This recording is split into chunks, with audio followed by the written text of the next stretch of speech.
अपनी राजनीतिक रोटियां सेकने के लिए भारत देश के ये हमारे जाने माने कुछ नेता हिंदू को मुसलमान से लड़ाते हैं और कुछ तो कमीने ऐसे भी हैं जो जात पात के नाम पे भी आपस में लड़ाते हैं लोगों को। तो दंगे करवाने के तो वैसे कई तरीके हैं, कई टेक्निक्स अपनाई जाती है, लेकिन पिछले 10 सालों में जो टेक्निक अपनाई गई अभी हम उस पर बात करेंगे।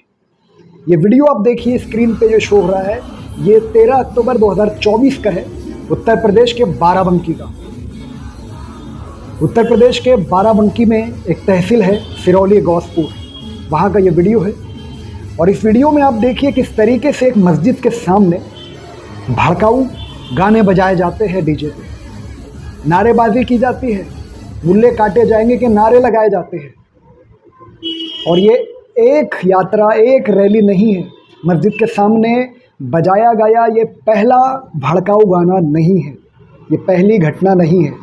पिछले 10 सालों में 100 से भी ज़्यादा ऐसी यात्राएं निकल चुकी है, डीजे पे ऐसे भड़काऊ गाने बजाए जा चुके हैं।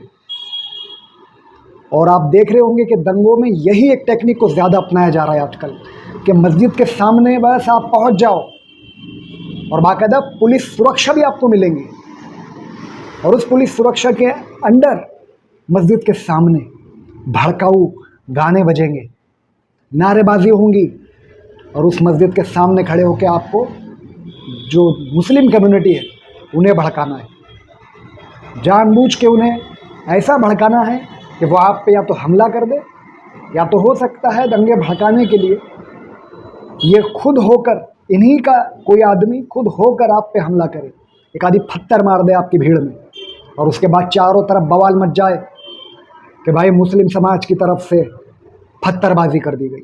और फिर गोदी मीडिया तो गोदी मीडिया है, चारों तरफ बवाल मच जाएगा कि मुस्लिम समुदाय की तरफ से पत्थरबाजी हो गई, पत्थरबाजों ने पत्थरबाजी कर दी। ये बहुत ही ज़्यादा भयानक तरीका है मेरे भाइयों, और बेहद अफसोस की बात है कि अब तक जितने केसेस देखे गए उसमें महज 1 या 2 ऐसे केसेस देखने मिले जिसमें कुछ पुलिस अधिकारियों ने पूरी ईमानदारी के साथ इन साजिशकर्ताओं पर, इन दंगाइयों पर डंडे बरसाए, इन पर कार्रवाई की। लेकिन अफसोस उसके कुछ घंटे के बाद ही उन अधिकारियों का ट्रांसफ़र कर दिया जाता है। तो अब ये 13 अक्टूबर का जो वीडियो आप देख रहे हैं, एक बार फिर से मैं चाहूँगा वो वीडियो आप देखें। 13 अक्टूबर को दुर्गा मूर्ति विसर्जन का ये यात्रा थी। अब इसमें जो डीजे बजाया जा रहा है वो एक मस्जिद के सामने बजाया जा रहा है, गालियाँ बिल्कुल उस गाने में है, उसे बजाना भी अभी ठीक नहीं है, इसलिए मैं बजा नहीं रहा हूँ। सिर्फ देखिए आप, उनकी माँ का वो जो गाना है ना, बस वही गाना ये बज रहा है। इसके अलावा नारेबाजी भी होती है, मुल्ले काटे जाएंगे के नारे लगते हैं, इन पे कोई कार्रवाई नहीं होगी। लेकिन जब अपनी सुरक्षा की खातिर, अपनी मस्जिदों की सुरक्षा की खातिर कोई मुसलमान आगे आ जाए तो उसे दंगाई बनाकर या तो उसके घर पे बुलडोज़र चला दिया जाएगा, या तो हो सकता है उसे सालों साल के लिए जेल में सड़ा दिया जाए। तो ये हो रहा है आजकल, दंगे भड़काने का ये एक अहम तरीन आसान तरीका निकाल दिया गया है। जबकि पुलिस वालों का ये फ़र्ज़ बनता है कि सबसे पहले तो ये ऐसे भड़काऊ गाने बजाने वालों पर कार्रवाई करे और डीजे बजाने पे पूरी तरीके से प्रतिबंध लगा दे, जिस तरीके से मुस्लिम समाज पे प्रतिबंध लगाया गया है। खासकर अभी देख रहे होंगे आप, महाराष्ट्र के कुछ शहरों में ईद मिलादुन्नबी के मौके पे डीजे बजाना अलाउड नहीं है। आप नात वगैरह पढ़ सकते हो, लेकिन डीजे पे आपको कुछ भी नहीं बजाना है। लेकिन उत्तर प्रदेश में हम देखते हैं, मध्य प्रदेश में हम देखते हैं कि भड़काऊ गाने बजते हैं, मुसलमानों के बिल्कुल भावनाओं को आहत करने वाले गाने बजाए जाते हैं ताकि मुसलमान गुस्से में आ जाए। लेकिन वो तो हम देख रहे हैं कि मुस्लिम समाज ने बहुत ही ज़्यादा सब्र से काम लिया है अब तक। वो तो ये साजिशें होती है कि मुसलमानों को झूठे केस में फंसाने के लिए, उनके घरों पे बुलडोज़र चलाने के लिए उन पे इल्ज़ाम लगा दिया जाता है कि इन्होंने पत्थर मारा है, जबकि होता कुछ और ही है। तो ये डीजे बजाने वालों पे कार्रवाई होना बहुत ज़रूरी है। ऐसे डीजे निकलने पर, ऐसे डीजे बजाने पर पूरी तरीके से प्रतिबंध लगाया जाए। और ये जो पुलिस वाले खामोशी के साथ में इन दंगाइयों को, देश में नफ़रत फैलाने वाले नफ़रती चिंटुओं को जो छूट देते हैं ना, इन पुलिस वालों पे कार्रवाई होना ज़रूरी है।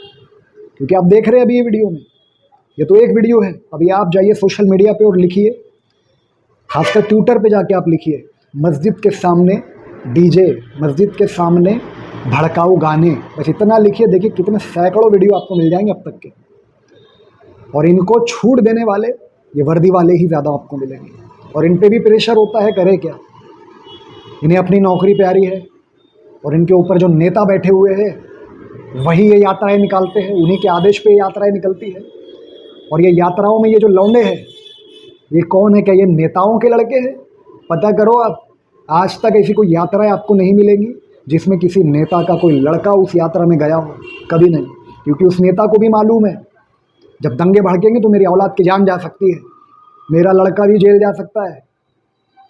ऐसा हो सकता है बिल्कुल, भले ही ये नेता छुड़ा के उसको ला लेगा आसानी से, लेकिन अगर से गोलियाबारी हो गई, लठबाजी हो गई, तब क्या, तब कहाँ भागेगा? तो नेता पूरी कोशिश करते हैं कि इनकी औलादें किसी ऐसी यात्रा में ना जाए। ये यात्राओं में जाने वाले ये बेरोज़गार लौंडे हैं, ये जिनके पास कोई काम धंधा नहीं है।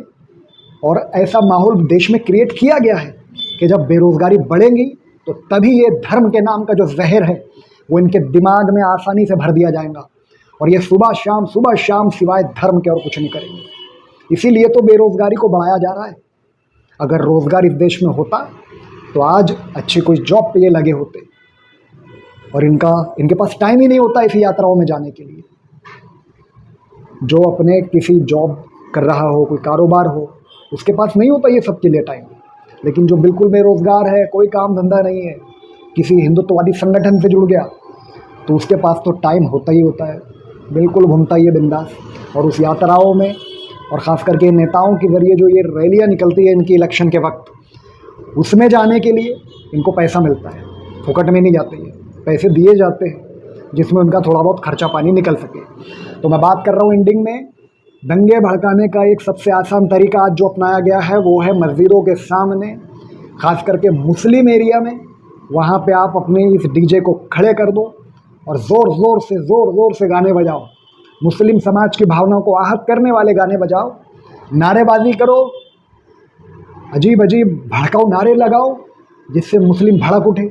और अगर से नहीं भड़क रहा है तो साजिश के तहत अपने ही किसी आदमी से पत्थर चलवा दो और चारों तरफ बोम कर दो कि पत्थरबाजी कर दिया मुसलमान ने। उसके बाद दोनों समाज आपस में लड़ेंगे। लेकिन अफसोस, एक तरफ होता है आम मुसलमान जो संगठित है ही नहीं, किसी संगठन से जुड़ा नहीं है, वहीं दूसरी तरफ आम हिंदू नहीं है ये, क्योंकि हिंदू और हिंदुत्ववाद में बहुत बड़ा फ़र्क है। दूसरी तरफ संगठित हिंदुत्ववादी होते हैं